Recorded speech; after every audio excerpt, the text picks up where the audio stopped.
ఇంతసేపు నా ఫ్రెండ్స్ ఎవరైతే ఏం మాట్లాడినారో ఐ యాక్సెప్ట్ విత్ దెమ్. ఎందుకు అని అంటే నార్మల్గా ఒక అమ్మాయి చెప్పింది ఎడ్యుకేషన్ ప్రాపర్గా ఇవ్వట్లేదు సో అని చెప్పి. బాయ్స్ ఎడ్యుకేషన్ వరకు వస్తే ఎడ్యుకేషన్ ఇవ్వకపోతే ఇంజనీరింగ్ కాలేజెస్ కానీ డిగ్రీ కాలేజెస్ కానీ ఏం ఉండవు. అయినా కూడా బాయ్స్కి ఎడ్యుకేషన్ ఇస్తున్నా కూడా జరుగుతూనే ఉన్నాయి, చేస్తూనే ఉన్నారు.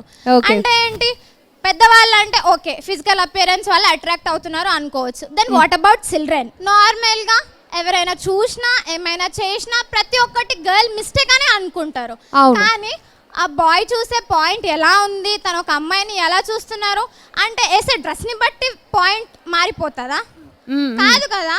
అండ్ కమింగ్ టు జాబ్స్, ఇప్పుడిప్పుడే గర్ల్స్ అందరు చాలా కష్టపడి అండ్ ఇప్పుడిప్పుడే పేరెంట్స్ కొంచెం పిల్లల్ని బయటకు పంపించడానికి కొంచెం ఫోకస్ చేస్తున్నారు. ఈ సిచ్యువేషన్స్లో ఇంకా ఇలాంటి కేసెస్ జరుగుతుంటే అమ్మాయికి ఫ్రీడమ్ ఎక్కడ ఉంటుంది? ఓకే. అండ్ జాబ్స్ ఎలా వెళ్తున్నాం చేస్తున్నాం అనే పాయింట్ పక్కన పెడితే ఇంటికి సేఫ్గా వస్తున్నామా, ఎవరైనా ఏమైనా చేస్తున్నారా, ఎవరితో మాట్లాడితే ఏమనుకుంటారు, అరే నవ్వినామా, నలుగురు ఉన్నారు, నలుగురు ఏమనుకుంటారు, నలుగురు ఏం చూస్తారా అని అంటారు. కానీ ఏ అమ్మాయి అయినా ఏ పేరెంట్ అయినా being a women, being a children, అరే నేను ఒక పర్సన్తో మాట్లాడుతున్నా అంటే యా ఐఎమ్ కాన్ఫిడెంట్, నా పేరెంట్స్ నార్మల్గా ఉన్నారు, నా పేరెంట్స్ నాకు సపోర్ట్ చేయవచ్చు. వేరే పేరెంట్స్ అలా కాదు కదా. వాళ్ళు ఏమైనా అంటే ఓకే నలుగురు చెప్పిందే నమ్ముతారు. కానీ పేరెంట్స్ అయినా కూడా నా పాపని నేను ఇన్ని సంవత్సరాల నుండి పెంచినాను, నాకు నమ్మకం ఉంది అని ఏ ఒక్క పేరెంట్ అనుకున్నా కూడా ఈచ్ అండ్ ఎవ్రీ గర్ల్ చాలా సెక్యూర్గా బయట తిరుగుతుంది.